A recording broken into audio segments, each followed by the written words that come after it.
আসসালামু আলাইকুম রাহমাতুল্লাহি ওয়া বারাকাতুহু। প্রিয় শিক্ষার্থী বন্ধুরা, আজকের বিষয় হলো অহংকার সম্বন্ধে।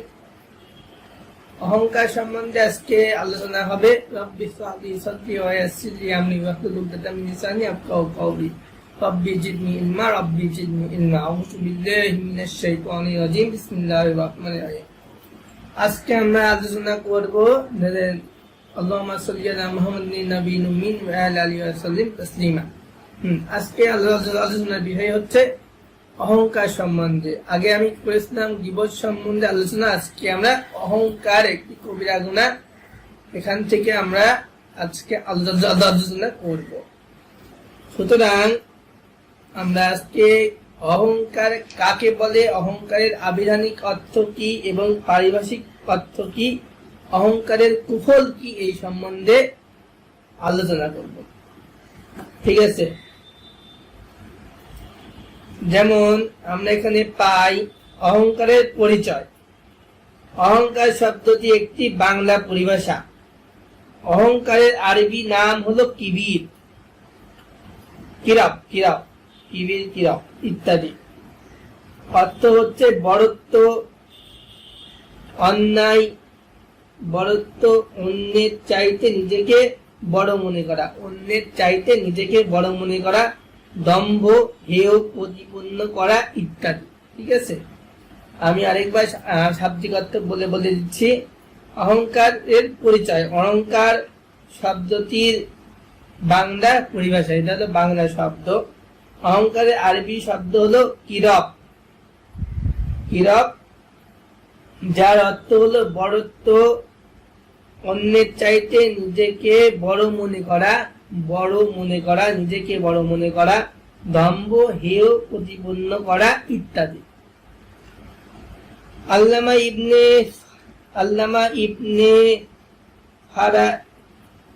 ফারেস আনহু হতে রাহমাতুল্লাহ আলাইহি হতে বর্ণিত। আল্লামা ইবনে ফারেস রাহমাতুল্লাহ আলাইহি বলেন,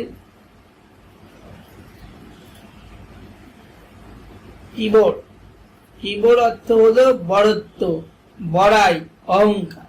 মানে অহংকার মানে কিবর, কিবর অর্থ হলো বড়ত্ব, বড়াই, অহংকার।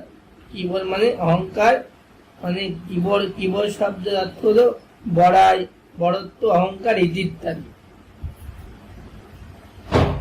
আল্লামা ইবনে মানজুর রাহমাতুল্লাহ আলাইহি বলেন,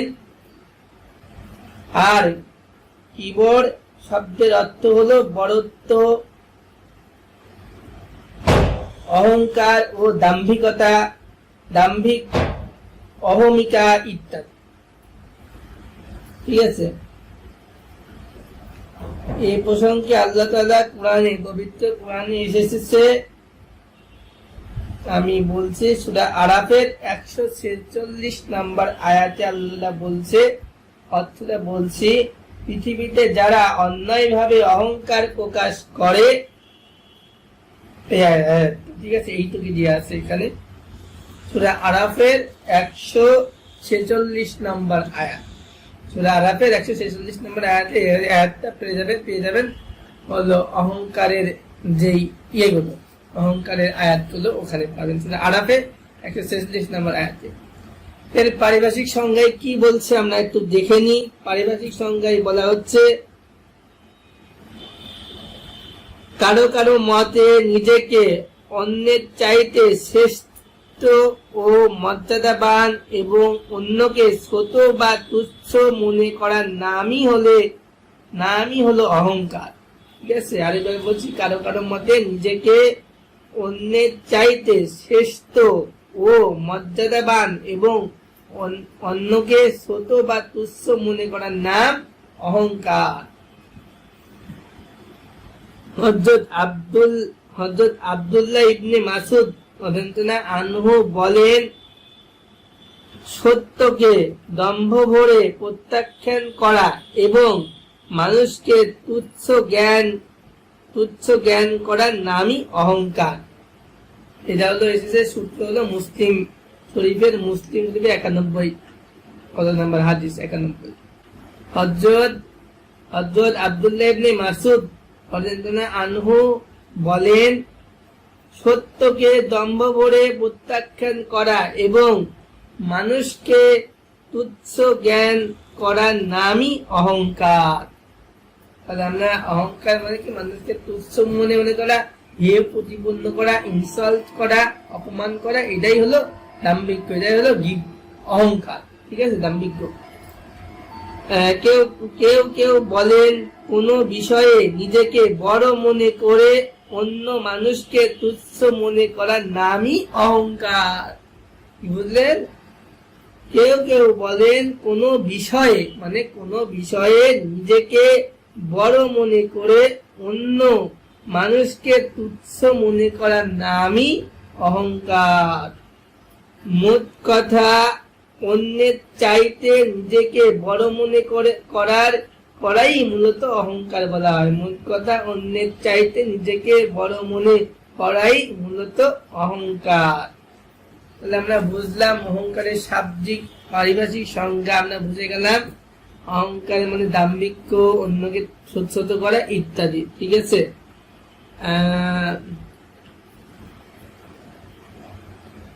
আরেকটা আমি যেটা বলছি অহংকারের পারিভাষিক সংজ্ঞা প্রদানে, আরেকটা সংজ্ঞা বলছি পারিভাষিক সংজ্ঞা। অহংকারের পারিভাষিক সংজ্ঞা প্রদানে রাসূল সাল্লাল্লাহু আলাইহি সাল্লাম বলেন, হযরত আব্দুল্লাহ ইবনে মাসউদ রাদিয়াল্লাহু আনহু বর্ণিত, রাসূল সাল্লাল্লাহু আলাইহি সাল্লাম বলেন, যার অন্তরে অনুপরিমাণ অহংকার থাকে সে জান্নাতে প্রবেশ করবে না। হযরত আব্দুল্লাহ ইবনে মাসউদ রাদিয়াল্লাহু আনহু হতে বর্ণিত, রাসূল সাল্লাল্লাহু আলাইহি সাল্লাম বলেন, যার অন্তরে অনুপরিমাণ অহংকার থাকে সে জান্নাতে প্রবেশ করবে না।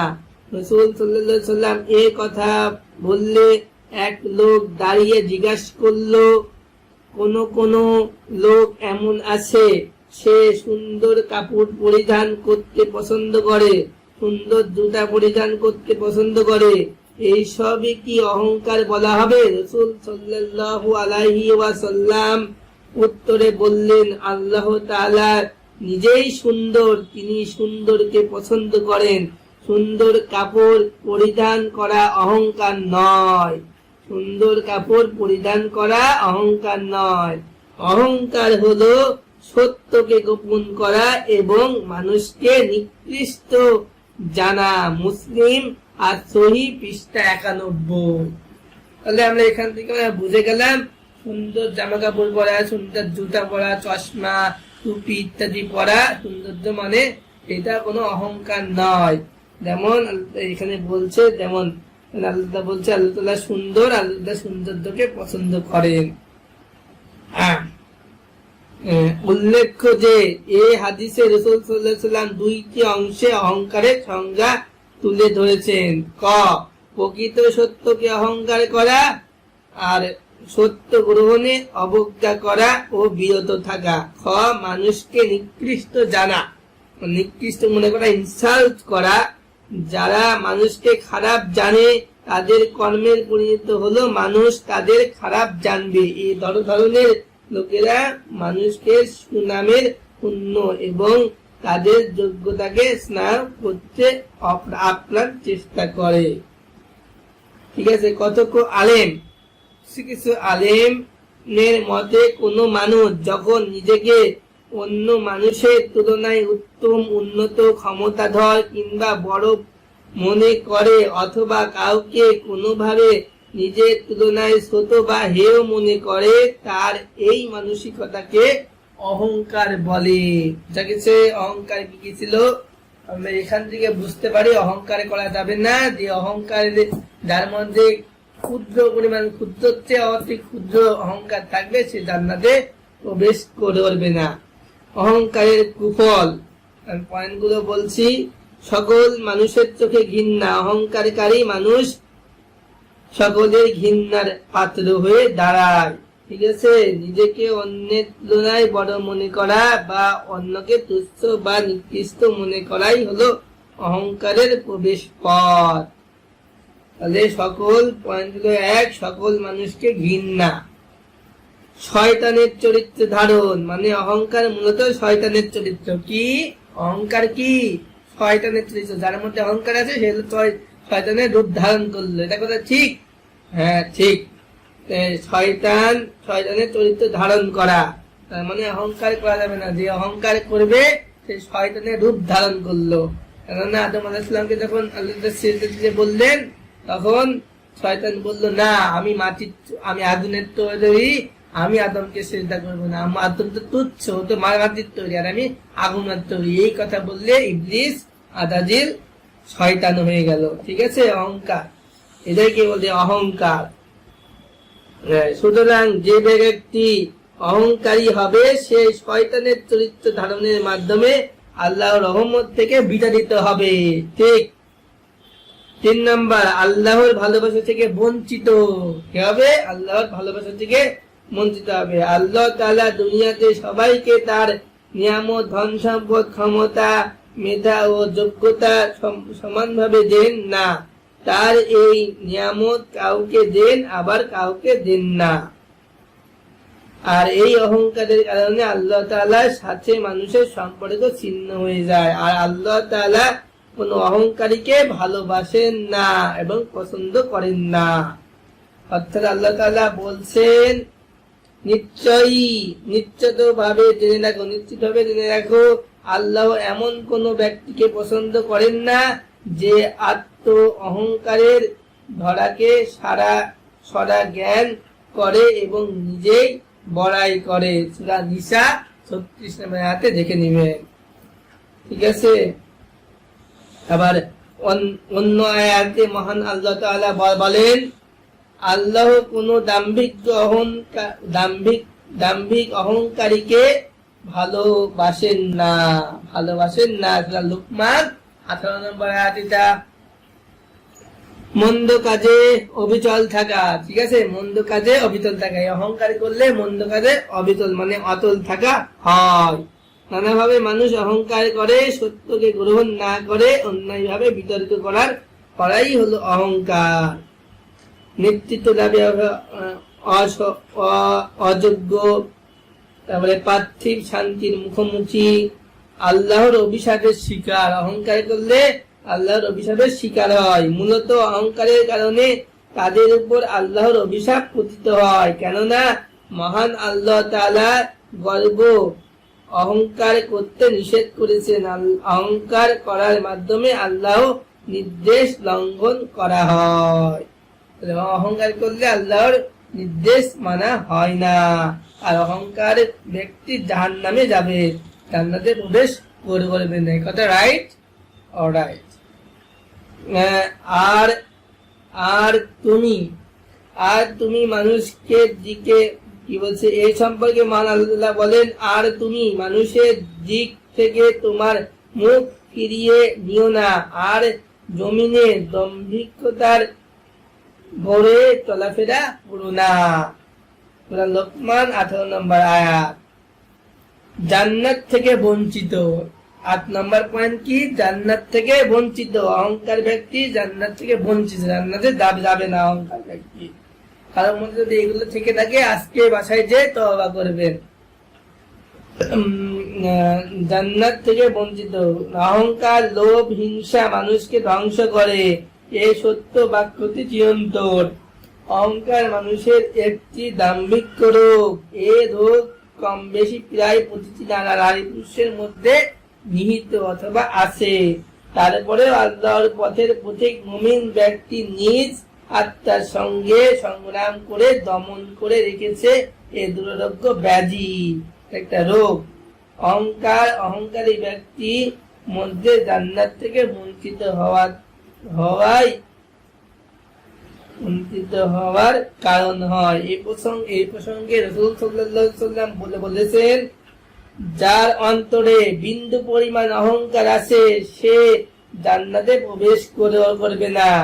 মুসলিম 91 নম্বর হাদিস, তিরমিজি 1999 নম্বর হাদিস। ঠিক আছে? দলিল সব দিয়ে গেলাম। পরলৌকিক শাস্তি, মানে পরকালে যে শাস্তি হবে সেটা এর কুফল। অহংকারের কুফল ভয়াবহ করুন, অহংকারের কুফর অত্যন্ত ভয়াবহ করুন। ফলে আল্লাহ তাআলা অহংকারীদেরকে শুধু পার্থিব শাস্তি প্রদান করেই ক্লান্ত হবেন না, বরং পরকালের জীবনে রয়েছে অহংকারীদের জন্য শাস্তি। জন্য আল্লাহ তাআলা কোরআনে অহংকারীদের জন্য যন্ত্রণাদায়ক শাস্তির ঘোষণা দিয়ে দিয়েছেন। তার মানে যাদের অহংকার করে ওদের হলো যন্ত্রণাদায়ক শাস্তি হবে। ঠিক আছে, যারা যারা হেয় জ্ঞান করেছে এবং অহংকার করেছে তিনি আল্লাহ তাদেরকে যন্ত্রণাদায়ক শাস্তি দিবেন। সূরা নিসা 173 নম্বর হাদিস। পরিশেষে বলা যায় যে পবিত্র কোরআন ও হাদিসের অহংকারটি মানুষের পরিণত ও শাস্তি প্রসঙ্গে প্রচুর বর্ণনা হয়েছে। আল্লাহ তাআলা কোন অহংকারীকে পছন্দ করেন না এবং ভালোবাসেন না। ইসলামে অহংকার কঠোরভাবে দমন করতে বলা হয়েছে। তার মানে আমাদের অহংকার করা যাবে না, যাতে থেকে আমরা বুঝতে পারি আমাদের অহংকার করে একদম মোটেও ঠিক হবে না। তাই সবাই কাউকে অহংকার করবেন না এবং ইয়েও করবেন না। আজকের বলবে আমরা বুঝতে পারলাম অহংকার করা যাবে না, এগুলো আমাদের থাকলেও আমাদের আজকে যে তওবা করে ফেলতে হবে, আর কাউকে ইনসাল ছোট করে দেখা যাবে না, দেখা যাবে না। সবাইকে আসসালামু আলাইকুম ওয়া রাহমাতুল্লাহি ওয়া বারাকাতুহু।